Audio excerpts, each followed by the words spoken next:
In this lab, we are going to cover delay, packet loss, as well jitter, beside bandwidth and throughput in IPv6 network. We're going to examine and test and run some diagnostic tools to figure out what is the quality of service in our network. So what we have here, let's look at what we have here. We have Ubuntu server, Ubuntu 18.04 with 64-bit, and it comes with a dual stack network where it supports IPv6 and IPv4. So in regards to delay and bucket loss, there's actually a number of tools can be used to measure the bucket loss or the quality of service for delay and bucket loss in the network. The most simplest tool is Bing 6. I mean, let's say I want to look at the latency between my current server and nav6.org, for example. You can see here the server starts sending over IPv6 number of ICMB version 6 packages, which is AQ request, and we get AQ reply from that request.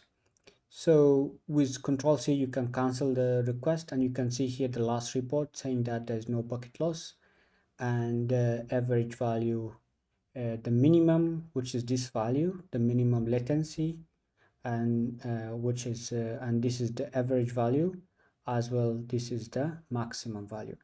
So what exactly delay or latency means? Latency actually refers to the it's a network terms refer to the total round trip time for packet to travel between 2 points, to travel between two servers or two routers, or whatever. Well, can I have more details and more measures to give me a better idea what's happening in my network in terms of delay and bucket loss? Yes, there's more tools, not just Ping 6, like MTR or Monitor. Monitor is an open source tool. You can install it on Ubuntu by using command sudo apt install MTR. But in this server, it's already installed, so we don't need to install it.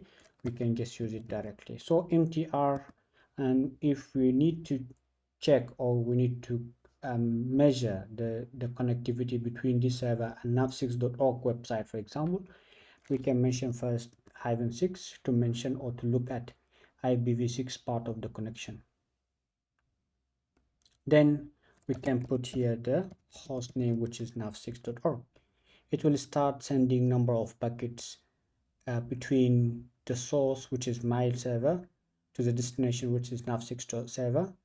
But MTR actually giving us more information about the hops in between, how many routers and what is IP addresses and so on. And sometimes there's no IP addresses here. That's probably there's private IP addresses or unroutable IP addresses in these hubs. So, and we have here about 11 hubs or 11 routers between the source and destination. By default, MTR will grab and look up at the name, the associated PTR with the IP address. Therefore, you can see here the names rather than the IP addresses. Control C to cancel the command. And if we need only the numbers, we can add something like n, for example, so it can give us numbers instead of names, and so on. So MTRs come out with a number of default measures. You can see here the loss is 0. That means we don't have any bucket loss between the server and destination in this test. And we have here the number of packets that have been sent to conduct these measures. You can see here is 22, 23, and so on. It will continue unless you close it or unless you kill the test. Started from the first hub. So these measures actually gives you the measures hub by hub from the source and destination. This is the last measures. You can see here this is the last. This is the average, and this is the best, means the smallest latency that we can have between the server and destination, between the source and destination in this lab. And this is the average value. Beside this is the maximum value.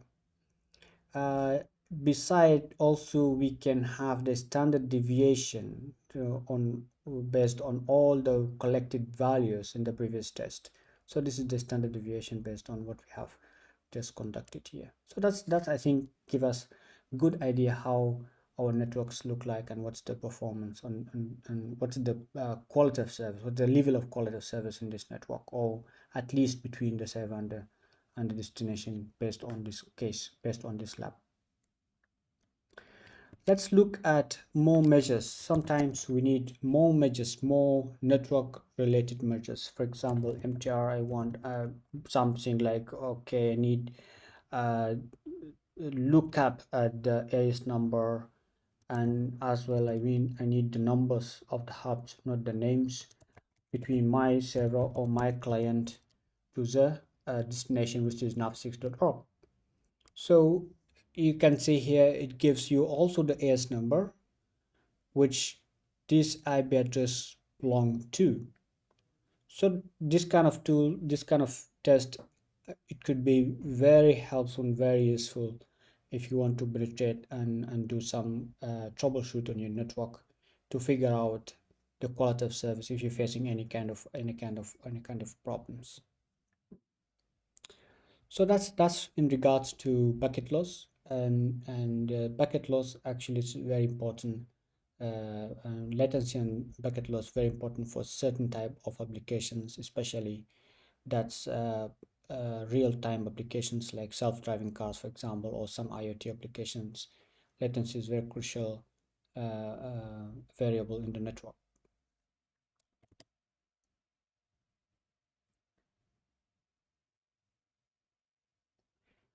We will start now with Jitter. Also, Jitter is one of the very important actually thing to look at if we have streaming protocols, we have any kind of streaming applications on a network in our network. So Jitter is referring to technically it's a packet delay variation, or it's a delay variation between the packets, and it causes some disruption in normal sequence. It's a kind of disruption in normal sequence of the sending and receiving packets. So, and it affects very hardly the streaming protocols, like if you have, for example, video and audio sending together, like video conferencing applications. So jitter is very important to look at and make sure there's no jitter, or the jitter is very less as much as possible. So how we can measure the jitter between 2 points in the network, in the internet, based if it is running IPv6. So we can use again the MTR with 6 to mention that we are going to use our IPv6 network, and because we need the network numbers. Beside output is J it means I want the output to calculate the variation. Nav6 .org as an example for our destination. You can see that there's a small value of jitter from hub to hub. You can see as 0 point something sometime, and the last value is 0.1. So the jitter value is very less. That means the quality of service, the quality of my network, it's very good, and it can run the applications like video conferencing and whatever looks like streaming protocols. As also this is the actual jitter value. We can calculate also the average. MTR can give you the average calculation for the jitter by adding more options here. For example, I want the jitter, as well I want the average value. So we can see here we have the actual jitter value beside the average jitter value out of the total number of tested of the testing that we have conducted just now. Again, also we can calculate the worst jitter value by adding option X. So by using these options, we can calculate the jitter, the actual jitter, the value, the average value, as well the maximum collected values on our test here.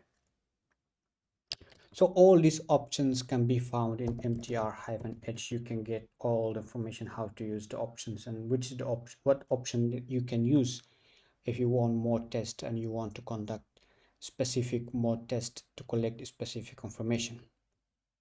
So these are the options. By using mtr-h, you can see all the options that you can use with mtr to conduct whatever you want to conduct, to measure your networks and collect the information that you're looking for.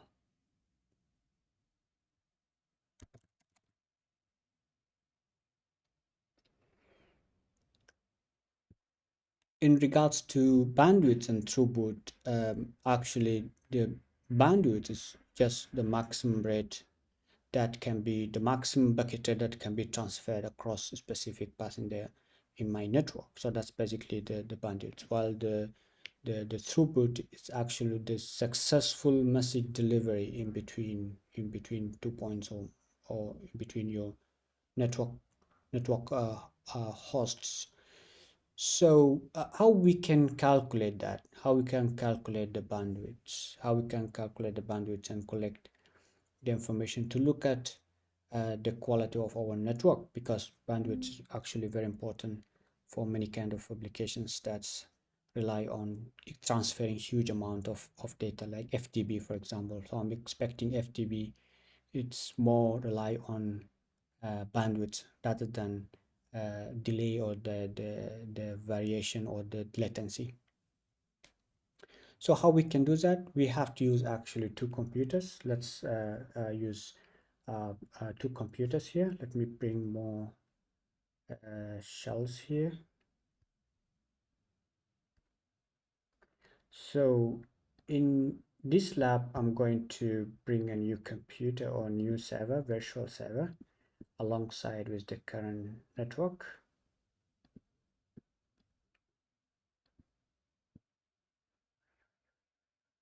As you can see here, we have two machines. Let's access our server here as well. So we have a machine here and we have another server over here. So what we can do, actually, we can use a tool, standard tool called IPv3. So in the server side, we have to go through high privilege to conduct IPv3. So in the server side, we are going to use S. It says it's already running. So let's look at where it runs. Yeah, it's already here. So let's kill this process first and run it again. So IPv works and the default port number is 5201. So that you don't need to key in the port number in the client side. It will use automatically the default port number. So how this IPv works? Actually, it tests and starts sending buckets, downloading, uploading buckets between the two nodes, between the server and destination, or you can call it client and server. So, and then collect the measures like the timing and how much time spent to send the bucket, and how big the buckets and how many megabits has been sent in between. So that's how it works. So the server is ready for us to send whatever query from the client side. So let's go back to the client side, and before that, let's look at what is the IP address, what is the server IP address. So this is the server IP address. Let's copy the server IP address first and then run the server. So in this side, we can use directly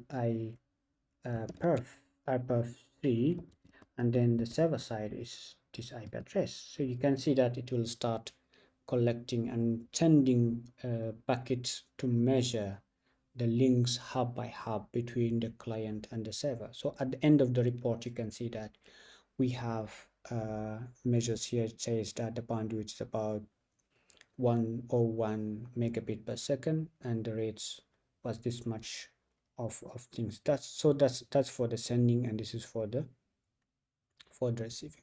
It's a very simple tool, and it can give us really good information about how our links look like from bandwidth point of view. And you can see here, this is hub by hub how it looks like, and this is the real transferred data. This is the real transferred data every time.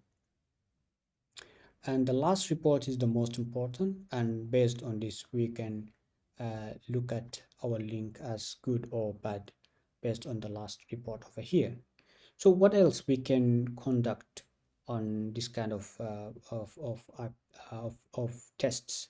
So we can conduct more tests by, for example, sending multi-threads. Like, for example, I want to send two clients. Let's say there's two clients sending buckets in the same time to conduct like testing for download, upload to measure the bandwidths. So -p capital 2, it means I'm going to send IPv requests, but is in two threads instead of one thread. It means like two clients conducting the test in the same time. So by conducting by using the option -p2, I will send two requests as it is coming from two servers or two clients in the same time. So the last result is going to be send receive for each of these measures. So that can also give us a good information about how our network look like if we have many clients accessing our network or many clients accessing our server as well. So what else we can do with IPv? Actually, IPv by default it uses TCP. By default uses TCP. So, but it allows us also to test UDP in the other side. So let's stop it and then run it to support UDP. So UDP is very simple. You just need to add -u in the command. So the command will be IPv3-s space u in the server side. So the server will be listening and waiting for you to test, but in UDP instead of TCP. And there's actually very big difference between TCP and UDP. So TCP got three-way handshake, and there's round trips before the data start transfer, but UDP there's no, it's datagram, so it will be sent faster in terms of, but it's not reliable actually. So how we can conduct the test from the client side? Actually same command, except we need to add here -u as a side to indicate that we're going to use a UDP based test. So this is the UDP based test between the client and server. So same result. The last result actually reflect how the bandwidths look like if we are using a UDP test. You can see here this is the measures that we collected. So all this message, it is collected, and the test here we collected actually from our test from lab environment, not necessarily this is what will happen to the real environment.